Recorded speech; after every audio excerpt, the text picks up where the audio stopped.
بسم اللہ الرحمن الرحیم۔ السلام علیکم ناظرین۔ 1997 میں بھارتی جنگی طاقت پاکستان سے بہت آگے نکل چکی تھی۔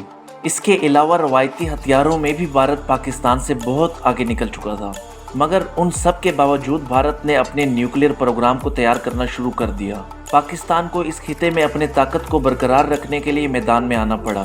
اس سلسلے میں پاکستان نے بہت پہلے سے ہی تیاری شروع کر دی تھی، لیکن پاکستان اور بھارت کی روایتی ہتھیاروں کی جنگ دونوں ممالک کو ایٹمی دھماکوں تک لے آئی۔ اس کے پیچھے اصل کہانی کیا تھی؟ میں ہوں یاسر ایوب اور ہم آپ کے لیے لے کر آئے ہیں اردو فیکٹری کی طرف سے نیوکلیئر ہسٹری آف پاکستان کی پہلی قسط۔ ناظرین، 1997 میں بھارت میں عام انتخابات ہوئے اور بی جے پی کے رہنما اٹل بہاری واجپئی بھارت کے نئے وزیر اعظم بنے۔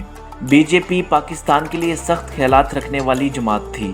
اس وجہ سے دونوں ممالک کے حالات خراب ہونا شروع ہو گئے۔ نہ صرف حالات میں کشیدگی آئی، بلکہ امریکہ جو پاکستان کو دفاعی معاملات میں بہت مدد کرتا تھا، اس نے بھی بھارت کے ساتھ تعلقات کافی حد تک خوشگوار کر لیے تھے۔ صرف 6 سال میں بھارت اور امریکہ کے درمیان تجارت 10 ارب ڈالر تک پہنچ گئی۔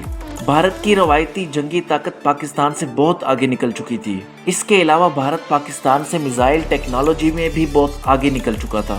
اگر پاکستان کو بھارت پر اپنا اثر و رسوخ قائم رکھنا تھا تو پاکستان کو بھی میزائل ٹیکنالوجی کو مزید بہتر بنانا تھا۔ پاکستان اس سلسلے میں کئی برسوں سے کام کر رہا تھا۔ 1997 تک پاکستان کے پاس نہ صرف M11 شارٹ رینج میزائل تھا جس کی رینج صرف 300 کلومیٹر تھی۔ اس کے برعکس بھارت پاکستان سے بہت آگے نکل چکا تھا۔ بھارت نے 1997 تک اگنی 2 جیسے میزائل بھی بنا لیے تھے جن کی رینج 2000 کلومیٹر تک تھی۔ اس سلسلے میں پاکستان نے 6 اپریل 1997 کو غوری میزائل کا تجربہ کیا۔ غوری میزائل کے تجربے کے بعد بھارت کے 8 سے زیادہ شہر پاکستان کی میزائل کی رینج میں آ گئے تھے۔ غوری میزائل پاکستان کے دفاعی میدان میں بہت بڑا کارنامہ تھا۔ بھارت نے اس سلسلے میں ایٹمی دھماکے کرنے کا منصوبہ بنایا۔ 11 مئی 1998 میں جب پاکستان کے وزیر اعظم قازقستان کے دورے پر موجود تھے، اس دورے کے دوران ایک خفیہ اطلاع ملی جس نے وزیر اعظم کو اپنی زندگی کی سب سے بڑی کشمکش میں ڈال دیا۔ اطلاع یہ تھی کہ بھارت نے راجستھان کے علاقے میں 3 ایٹمی دھماکے کیے۔ ان بھارتی دھماکوں کے فوراً بعد پاکستان کے آرمی چیف جنرل جہانگیر کرامت اور ایٹمی سائنسدان ڈاکٹر عبدالقدیر خان کے درمیان اہم ملاقات ہوئی۔ آرمی چیف نے کہا کہ ان دھماکوں کا جواب دیا جائے گا۔ ڈاکٹر عبدالقدیر خان نے کہا کہ ہم بالکل تیار ہیں۔ پاکستان نے ایٹمی دھماکوں کی تمام تیاریاں مکمل کر لی تھی، مگر اس سلسلے میں ایک مسئلہ تھا کہ جب بھارت نے ایٹمی دھماکے کیے، ان دنوں امریکہ پوری دنیا کو جوہری ہتھیاروں سے پاک کرنے کی ایک مہم چلا رہا تھا۔ اس لیے پاکستان پہلے جاننا چاہتا تھا کہ بھارتی دھماکوں پر عالمی رد عمل دیکھا جائے۔ اس کے جواب میں یہ ہوا کہ امریکہ سمیت دنیا کے کئی ممالک نے بھارت پر سخت پابندیاں لگا دی۔ اس کے علاوہ امریکہ نے بھارت کی $12 کروڑ کی فوجی امداد بھی روک دی۔ اس کے علاوہ جاپان جو ایٹمی حملے سہ چکا تھا، ان کے شہری بھی سڑکوں پر آ گئے اور بھارت کے خلاف مظاہرے کرنے لگے۔ یہ سخت نوعیت کی پابندیاں اور عالمی طاقتوں کا شدید دباؤ صرف کچھ دیر ہی تھا۔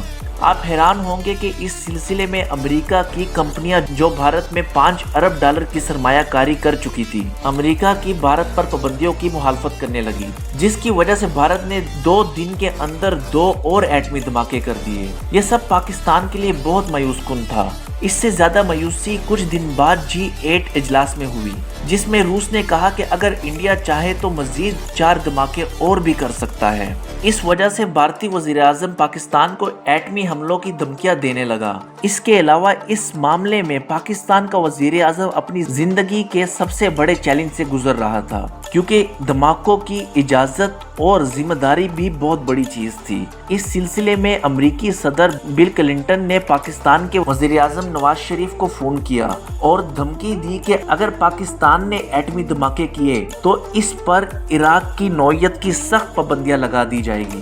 اس کے علاوہ پاکستان کو 5 ارب ڈالر دینے کی پیشکش کی گئی کہ اگر پاکستان ایٹمی تجربات سے دستبردار ہو جائے تو یہ رقم پاکستان کو مل جائے گی۔ نواز شریف جو یہ سب سن رہے تھے مگر امریکی صدر کی ہاں میں ہاں نہیں ملا رہے تھے۔ اس سلسلے میں امریکی صدر نے آخری دفعہ پاکستان سے رابطہ کیا، جس کے جواب میں نواز شریف نے کہا کہ میں وعدہ نہیں کر سکتا، جب امریکہ اور بھارت کو یقین ہو گیا کہ پاکستان ایٹمی دھماکے ضرور کرے گا تو انہوں نے سلامتی کونسل میں ایٹمی تجربات کرنے والے ممالک پر سخت پابندیاں لگانے کی قرارداد پیش کرنا چاہی لیکن پیش نہ کر سکے۔ اس سلامتی کونسل میں یہ قرارداد پیش ہو جاتی تو پاکستان کبھی بھی ایٹمی دھماکے نہ کر پاتا۔ اس کے علاوہ ان دنوں میں ایک اور خبر سامنے آئی کہ اسرائیل پاکستان کی ایٹمی تنصیبات پر حملے کا منصوبہ بنا رہا ہے۔ ناظرین، یہ ایسا ہی منصوبہ تھا جس کے تحت 1981 میں بھی اسرائیل نے عراق کی ایٹمی تنصیبات پر فضائی حملہ کر کے تمام تنصیبات کو تباہ کر دیا تھا۔ یہ حملہ اسرائیل نے اس وقت کیا جب عراق اپنی پروگرام کو 80% تک مکمل کر چکا تھا۔ یہ حملہ انتہائی خفیہ طور پر کیا گیا اور اگر یہ حملہ نہ ہوتا تو عراق اسلامی دنیا کی پہلی ایٹمی طاقت بن چکا ہوتا۔ اسرائیل کی ایٹمی تنصیبات پر حملے کی خبر پاکستان کو پہلے ہی مل چکی تھی اور پاکستان کو یہ بھی معلوم ہو گیا تھا کہ اسرائیل کے فضائی طیارے جو بھارت آ چکے تھے اور پاکستان کی تنصیبات پر کسی بھی وقت حملے کر سکتے تھے۔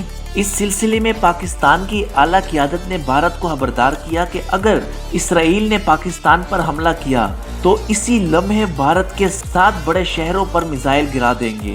اس کے ساتھ ساتھ پاکستان ایٹمی دھماکے کرنے کی تیاریاں مکمل کر چکا تھا۔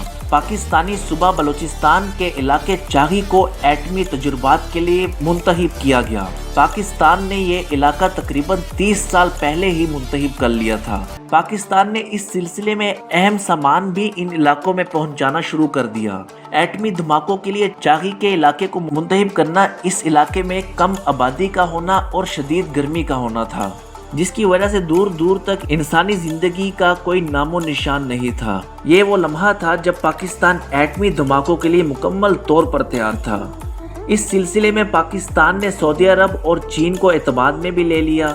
پاکستان نے پوری دنیا سے کہہ دیا تھا کہ اب پاکستان کسی صورت پیچھے نہیں ہٹے گا۔ 28 مئی 1998 میں اس سلسلے میں 100 کلومیٹر کا علاقہ پاکستان کی آرمی نے اپنے گھیرے میں لے لیا۔ چاغی کے علاقے میں پاکستان کے فائٹر جیٹس پرواز کرنے لگے۔ پاکستانی وقت کے مطابق دوپہر 3:16 میں چاغی کے پہاڑ 5 ایٹمی دھماکوں سے گونج اٹھا۔ یہ دھماکے ابھی ہوئے ہی تھے کہ اس کے اگلے روز ایک اور جوہری ٹیسٹ کیا گیا جس کو چاغی 2 کا نام دیا گیا۔ بھارت کے 5 ایٹمی دھماکوں کے مقابلے میں پاکستان نے 6 ایٹمی دھماکے کر کے دکھائے اور پاکستان دنیا کی 7ویں ایٹمی طاقت بن گیا۔ ناظرین، نیوکلیئر ہسٹری آف پاکستان کی پہلی قسط میں اتنا ہی۔ اگلی قسط میں ہم آپ کو بتائیں گے کہ پاکستان کی ایٹمی راز امریکہ تک کیسے پہنچے۔ اگر آپ کو ہماری آج کی ویڈیو پسند آئے تو لائک ضرور کیجیے گا، چینل کو سبسکرائب کرنا نہ بھولیے گا۔ شکریہ۔